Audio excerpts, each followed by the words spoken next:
Yeah, everybody. Yeah, and Smokey Hurling. Jones. She was And a no one's trombone ever player. heard of her apart from the She was musicians. a trombone player. She played with a group called the Sweethearts of Rhythm. That's what they told me. They went on tour when she was a young lady, Yeah, right? she is, man. She was. Miss Bush was no nonsense too. She put me out the band. Did you? First band ever got put out. All What right, that's happened well. was Don't tell me. Save it for when we get back on. 'Cause that's the story I want to hear right there. she's still alive. So I think No, she's. she passed. Oh, she passed when? She passed. Yeah, Hurling Must be told me she recent, huh? passed a few years ago. Oh, really? Yeah, yeah, she She's passed. living. She's living in the Lower Ninth Ward too. Yeah, I've been asking everybody about her because I didn't know anything about her. She's a bit of an unsung hero of New Oh man, Orleans. she taught everybody around. I mean, during that time, everybody went through Miss Bush. Tell me about somebody else. Did you ever know or get taught by Clive? I Yeah. remember the old man. Huh? We're on again? All right, thank you, people, for tuning back in. I think we're on. We're on YouTube. Facebook is coming up. All right, good. We're back. I believe we're back. Thank you for don't have any gigs, and I haven't had any gigs for 7 months. And Roger and I are going to be splitting all the tips that come in tonight. So be generous and show your love of the music, and that will be very much appreciated at this end. Um, and while we were off air, we started talking about a few different things. Um, and the character that not many people know about is Yvonne Bush. Yeah. Can you tell the people who are Well, watching who Yvonne Bush was and why she's important? Yvonne Bush was a music teacher. She played. She was a trombonist, and she played with a group called the Sweethearts of Rhythm. And Miss Yvonne Bush, she taught just about everybody during that particular time. I would say, see, I graduated in 61, and she taught. If y'all know about Smokey Johnson, James Black, uh, Porky Johnson, James Rivers. I mean, the list go on and on It's and on and on. incredible. And why to ask people about this woman? They all say, "Oh yeah, She played Miss with a group Bush." called the Sweethearts of Rhythm. Matter of fact, she put me out the band. I got put out the Well, band. what did you do to get put out Well, of I'm the gonna band? tell you what What did happened. you do for Well, Miss Bush to put you out of the band? I I was can see a look of mischievousness on your face, yeah. Roger. Well, I was mischievous. Well, I started playing professional music in junior high school. Yeah. So when I got to high school, I was playing with the number one band in the city, Deacon John and the Irish. That was it. That was the number one It was band only in town. the only two bands they had was the. I mean, they had other bands, Yeah. because you had Tommy Ridgely, Yeah. and you had Buddy Williams' big band, and I mean, raw. I see the Raw Deuce of Rhythm, but Deacon, we was a cover band. Yeah. So alto, then the instrumentation was alto, tenor, and baritone, guitar, bass, drums, and when Roy Charles came out with the World of the Piano, Mm-hmm. then we incorporated the What piano I'd in the say band. and all that So stuff. we had a hell of a band. We uniform. We do the first set with the red coats, and the second set we come on with the yellow coats. It was kids. I used to ride on the baritone back, playing my saxophone. I was playing tenor. A little skinny dude, weighed about 125 pounds, soaking wet, and we be marching all through the. I'd be playing the tenor, he'd be playing the baritone. It's a hell of a thing. Actually, I need to get you and Deke both in here. And we used to play our saxophones upside down, and all that kind of stuff. We kids, man. And Deke is still with us and is still playing Yeah, music. you never had a real job. Always music. Always played music. Yeah. And Deke was one of the musicians that's always stayed in New Orleans. Yep, never been on the road. Well, He didn't really go on the road and tour that much. he went on the road with Fats Domino. He lasted about a week. And he came. He didn't like it. Something happened. I think he had to come home, but he went out there for about. Well, actually, that takes us to the next subject, which is Fats Domino. So, how did you get to join Fats Domino's I band? joined Fats Domino band in 1971. Again, Freddie Kemp. Freddie was playing with Fats. Yeah. And Nat, the great Nat Paralot, who was one of the maybe one of the best saxophone players in the world. Because when John Coltrane came to New Orleans, he was looking for Nat. Where is that? Where is he? Really? For That's real? right. When he got off the plane, he was looking for Nat. Boy, Nat probably played as much as Coltrane. Cat was great, but he played with Fats Domino and he died. And when he died, they needed another saxophone player. So my partner Kemp Yeah. pull me with him. So So that was Lee Allen wasn't doing that road gig with Fats at that time, or he had at that already particular split. time. Lee Allen wasn't in the band, and Yeah. the band I joined in 1971 up until 1973. Matter of fact, I'm the only surviving member of that particular. Wow. From 71 to 73, I'm the only surviving member of So that band. Kimball and all those cats. All them cats are Yeah. deceased. Everybody. I'm the Yeah. only one. I'm the last of the Mohegans. Shep and all those cats. Shep, all them cats. Damn. But I joined Fats band in 1971. Lee Allen wasn't with the band at that time. Herbert Hardesty wasn't with the band.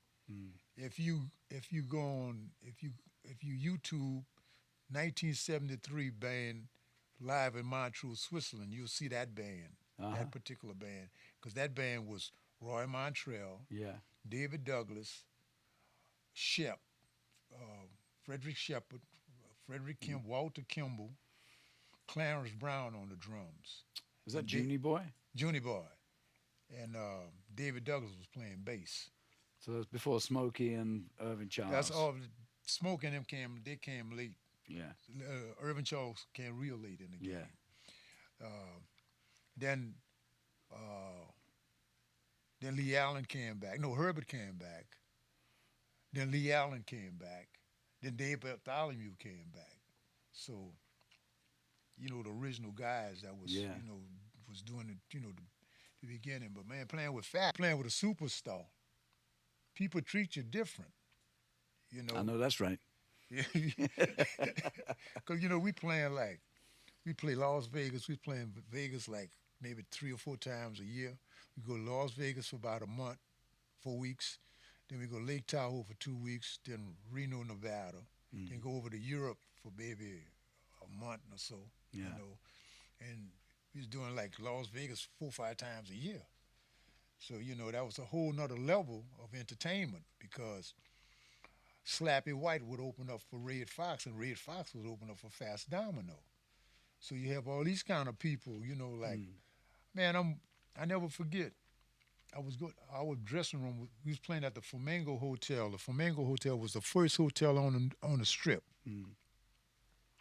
So the band dressing room was all the way to the back of Yeah. to the back of the building. Looked like a big bunch of lights.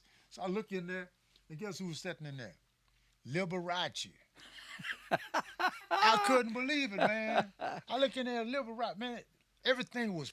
The cat looked like it was unreal. Just It spangly was a looking. real person, but it was too perfect.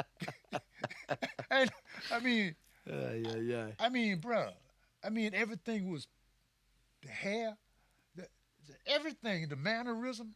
It was like Is that where Fats copped all the jewelry? they and said all they that? comparing the rings. because Liberace had a piano ring and Fast had one too. But so when I passed, Liberace said, "Hey, come in." I walk in there, Liberace. He said, "Oh, that solo you played was absolutely marvelous. It was really marvelous. And just a nice. Man, the cat had such a nice aura, Yeah. and really genuine and Wow. really. So you got your respects from Liberace. Boy, I guess. that's an accolade. But he was right there. such a nice person, man. Yeah. Like you and I sitting here having a Yeah. conversation. Like some of them guys be kind of full, Mhm. But he was no snob. He was just Yeah. a nice, pleasant person, man. I felt good in his presence. So we talked for a little while, and I left.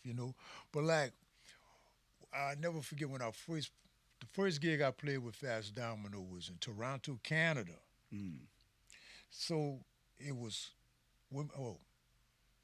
we landed with one engine. I want to tell you about that story. So we on the airplane, right? We on the plane, right? So Smoke is sitting on one side, and I'm sitting here, and one of those airplanes had the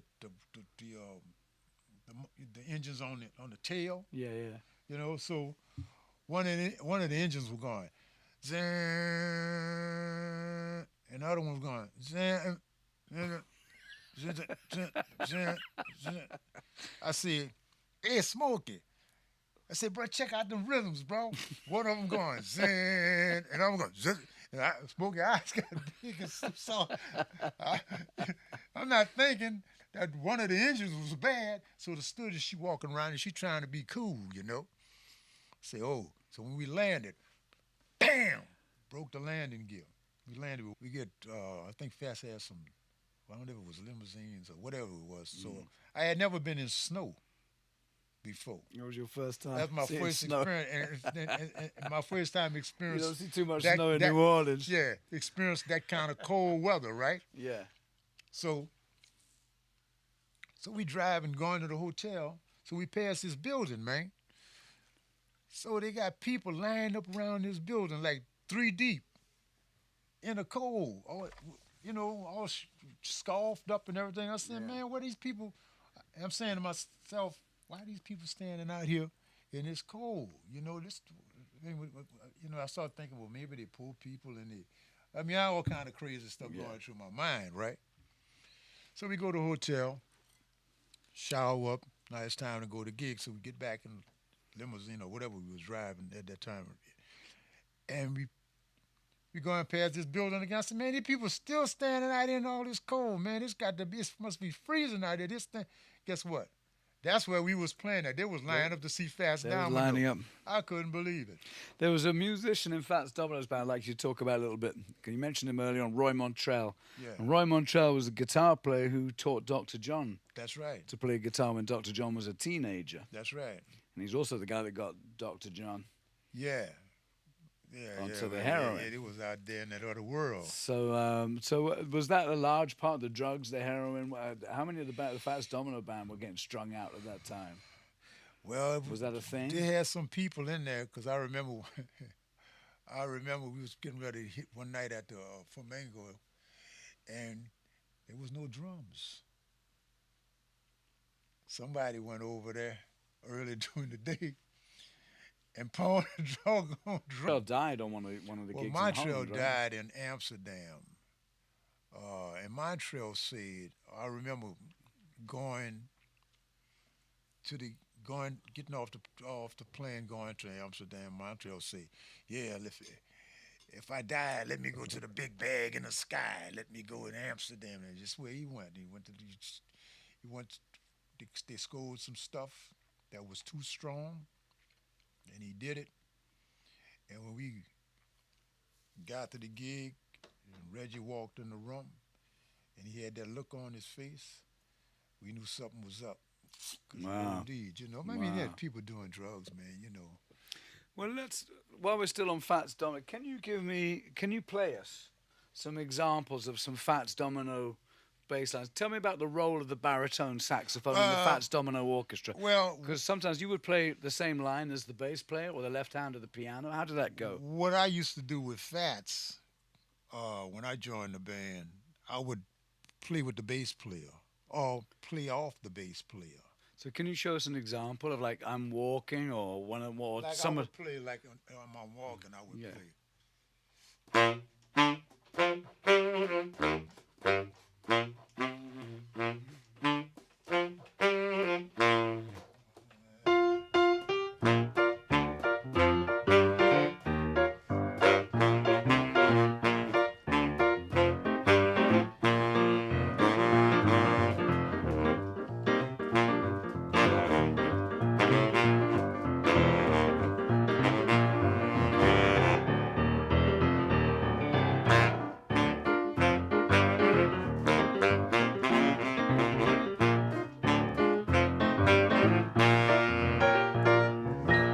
Yeah, I Yeah. would do stuff like that. Well, Any others actually, you I can would show us? phrase the bass line according to how fast was singing. Yeah. I might.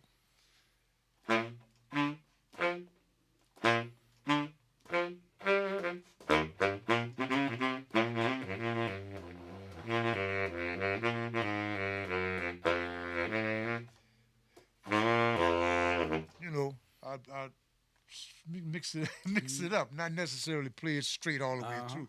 And and I'll be listening to his left hand, so he caught on. And when he go that way, I would go that way, and he liked. That's what probably why. Yeah. Because I always had a gig, even though when I wasn't working with the dozen, and he had a gig, I just go make the gig.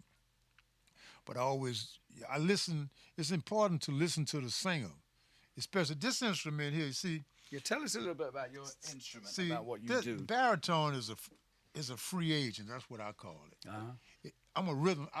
I'm in the rhythm section Mm-hmm. too. You know Yeah. what I'm saying? Yeah. And You're well, kind of like the glue between the horns and the yeah, rhythm like section. in a Dirty Dozen brass band, the band Yeah. that I play with, world Yeah. famous Dirty Dozen. When we put that band together, Craig Joseph and I used to practice a lot. Yeah. He would play a bass line, and I'll play what I think he should be playing, and it worked. So it's kind of, in other words, we feed off of each other. Mm. But also, in most bands, the baritone player don't be getting those solos. Yeah. Not in the Dirty Dozen. Baritone player get plenty solos. I And the wonder other, why, because you're the band leader. well, even before then, but the baritone player be playing what the trumpet player be playing. So the baritone player be playing lead. Mm. So in other words, I'll be playing.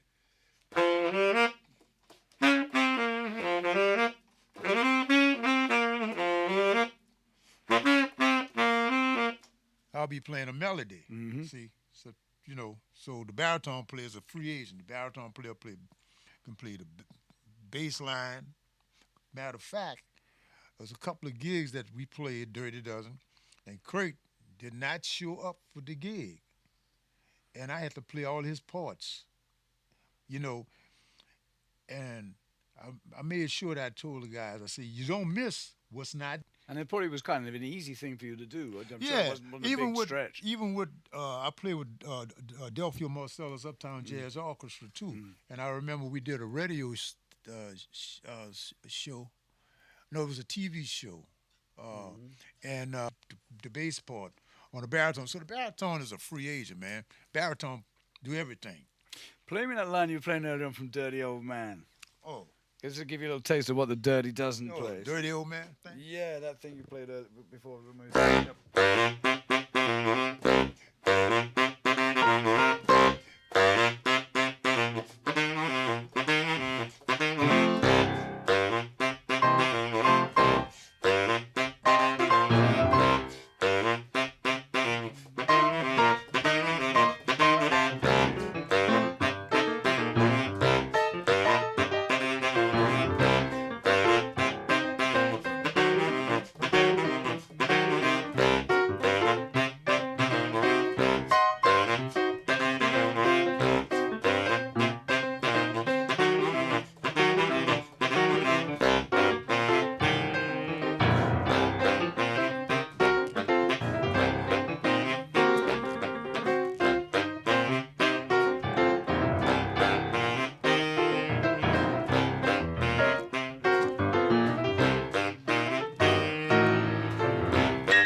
Yeah. Well, Roger, it's that time. Can you believe it's gone by that quickly? Oh man, we just getting And I wound feel up. like we're just getting started, so I think we might have to do this again and get to all the other stories. There's one thing I gotta before we leave. I was at Woods at I 2 o'clock in still the morning. remember that. I used to do that, man. I used to. Irma, when if I you're was- watching, I promised I'd ask Roger that question. Yeah. So. I was really practicing way back then, man. I was shading, man. Oh, you wouldn't believe, 14, 15 hours a day. I used to practice, and I got back with Irma. Irma was living in San Francisco at the time, and I was living in California. I was doing a one-man band act. I was living in Santa Clara, and she was playing. I heard on the radio that she was playing at a club down the highway, not too far from where I was. So, make a long story short, grabbed the old horn, put it in the car. She was surprised to see me, so she said, "Where your horn?" I said, "I got my horn, you know." She said, "Well, go get your horn." We got my horn. She was playing with a group called the California Playboys. I sat in. She paid me for the gig, and she said, "What you doing?" I said, "I'm just hanging out in California. You want to come back and play with me?" So I got a ticket. Boom, and I started, playing around with, playing. I But I bet played you. with Irma way back in the day when she had It's Raining and all of those. Mess with Really? my husband. Well, Irma and I go back to the Pimlico Club when she was a singing waitress. I She actually mean, told me about the Pimlico Club. yeah, she was singing wait. She supposed to be waiting on till we she up on the stage singing with the bands. Well, that's another story for the next Yeah, time we yeah. do So it. we go way back, man. Yeah. You know. Roger, thank you. Like, there's so much stuff. You've got so many great stories, and you're such a great storyteller that we've just kind of skimmed the Yeah, yeah, we was surface. skimming the surface. We were We've just touched getting on wind so up. many names and so many people, each one of whom could have been a whole hour story. Yeah. Roy Brown, Because we had Jesse Hill. I we mean, had all started these talking people. about Eddie Bo. We never just finished that Eddie one. Bow. And even the stuff with the ivories and the torrent. We didn't even get onto the Torrenados. We didn't. We didn't even get to James Booker. Or James Brooks, music fans who are as interested as I am in learning from you about. Yeah, it's a this lot of very- stuff, man. This is really important, We're talking about all the different clubs and the places there was to play. and we didn't even get onto the We clubs. ain't got to that, man. I mentioned mean, the that's a Dewdrop. whole nother thing now. Yeah, I want- Especially the Drew Drop. Oh my God. And the Autograph Club. Well, that's a whole nother story. Saint Bernard. That's another. All right. There's another For the whole- next time. For the for the next next time. Right. This time. is episode 1 of Quarantini Out with Roger Lewis. And I got a feeling there's going to be several more. Thank you, everybody, for watching. And it's, if you enjoyed it, show your appreciation by hurtling towards the tip jar. Like they say, before you split, leave a little bit. I get the impression the first time. You didn't come up with that one. That's been used before. Thank you, everybody. And just a little thing. I think we're having issues with Facebook, and I think Facebook is kind of giving us live streamers some issues, and it's getting harder and harder. So apologies for the show kind of crashing or freezing or whatever it does. It's kind of beyond our control, I think. So thank you for your patience with that, and I hope I didn't spoil your experience too much. Thanks, Roger. I enjoyed it, man. I'm I looking really forward did. to when we can get back and do some gigs and start playing some music Yeah, together.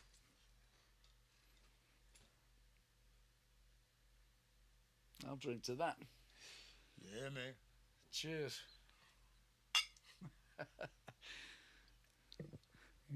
Yeah, it's just such important history. It's so much. and it's It's the conversational, the little the tiny details that really are the most interesting things. man. It's so much